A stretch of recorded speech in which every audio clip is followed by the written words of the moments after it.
ഇന്നലെ രാത്രി വെള്ളപ്പത്തിനുള്ള മാവ് അരച്ച് വെച്ചിട്ടുണ്ടായിരുന്നു കേട്ടോ. അപ്പം നീറ്റ് കഴിഞ്ഞ് ആദ്യത്തെ പണി അത് പൊന്തി വന്നിട്ടുണ്ടോ നോക്കലാണ് കേട്ടോ. നിങ്ങളാരെങ്കിലും അങ്ങനെ ഉണ്ടെങ്കിൽ ഒന്ന് കമൻറ്റ് ചെയ്യണം കേട്ടോ. അപ്പം മാവ് നല്ല പൊന്തി വന്നിട്ടുണ്ടായിരുന്നു കേട്ടോ. അത് കണ്ടപ്പോൾ സന്തോഷമായി. എപ്പോൾ ഉണ്ടാക്കുമ്പോഴും ഒരേപോലെയാണ് നമ്മൾ മാവ് കൂട്ടി വയ്ക്കുന്നുണ്ടെങ്കിലും ചില ദിവസങ്ങളൊന്നും ഇങ്ങനെ പൊന്തി വരാറില്ല കേട്ടോ. അതാണ് ആദ്യം തന്നെ അത് പോയി നോക്കണേ. ഞാൻ എന്ത് പലഹാരം ഉണ്ടാക്കലും തലേ ദിവസം ഉപ്പിട്ട് വയ്ക്കാറില്ല കേട്ടോ. രാവിലെയാണ് ഉപ്പൊക്കെ ഇട്ട് ഇളക്കി റെഡി ആക്കാറ് കേട്ടോ. മാവ് അടിപൊളി വന്നുകൊണ്ട് നമ്മളെ വെള്ളപ്പം സൂപ്പറായി കിട്ടിയിട്ടുണ്ടെന്ന്. അപ്പോൾ ഇന്ന് വെള്ളപ്പം കടലക്കറി ഉണ്ടാക്കാമെന്ന് വിചാരിച്ചിട്ടാണ് കേട്ടോ. വെള്ളപ്പത്തിൻ്റെ ഒപ്പം എല്ലാവർക്കും ഇവിടെ കടലക്കറിയാണ് ഇഷ്ടം. രാവിലെ ഇവിടെ നിന്ന് പലഹാരം കഴിച്ചു പോയാലും അമ്മൂട്ടിക്ക് ഉച്ചയ്ക്ക് ചോറ് വേണം കേട്ടോ. അപ്പോൾ ഞാൻ ചോറിന് കൊണ്ടുപോകാൻ വേണ്ടിയിട്ട് കടലക്കറി ഉണ്ടാക്കുമ്പോൾ കുറച്ച് ഉള്ളിയും തക്കാളി മസാലയൊക്കെ വഴറ്റുമ്പോൾ ലേശം ഉപ്പേരിക്ക് മാറ്റി വയ്ക്കും കേട്ടോ. അപ്പോൾ അവൾക്കുള്ള ഉപ്പേരിക്ക് റെഡിയാക്കി ചോറൊക്കെ ആക്കി കൊടുത്തു. ചോറ് കൊണ്ടുപോകുമ്പോൾ ഇവിടെ കുട്ടികൾ കറി കൊണ്ടുപോയില്ല കേട്ടോ. അവർക്ക് ഉപ്പേരി മതി. അത് ചെറുപ്പത്തിൽ അങ്ങനെ ശീലമായി.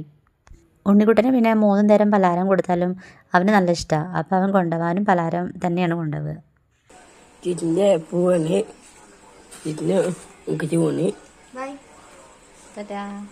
കുട്ടിക്ക് സ്കൂളിലേക്ക് എന്താ വേണ്ടെന്ന്? സ്കൂളിലേക്ക് ആക്കാൻ എന്താ വേണ്ടത്?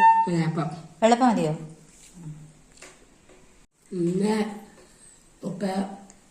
വെള്ളപ്പത്തിന് എന്തൊരു പപ്പടം സ്കൂളിൽ നിന്ന് മാമ വാങ്ങുമ്പോഴോ? ആ ശരിയാക്കി തരാം. ഉച്ചയ്ക്ക് എന്തായാലും അവിടെ നിന്ന് അവന് ചോറ് കൊടുക്കൂട്ടോ അമ്മായി. അപ്പം അതിനുള്ള പപ്പടം അവനാക്കാൻ പറയണേ. പപ്പടം ഇല്ലാതെ അവൻ ചോറ് ഉണ്ടില്ലല്ലോ.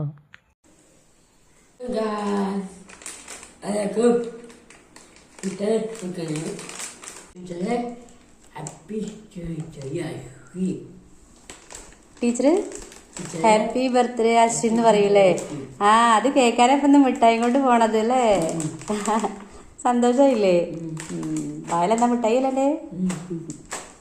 പോവാ. പിറന്നാൾ കഴിഞ്ഞിട്ട് അവൻ ആദ്യമായിട്ടാണ് കേട്ടോ സ്കൂളിലേക്ക് പോണേ. ആനുവൽ ഡേക്ക് അന്ന് പോയിരുന്നു. ഇന്നാണ് മിഠായി കൊണ്ട് പോണേ. കണ്ണടക്കേ എന്താണാവോ?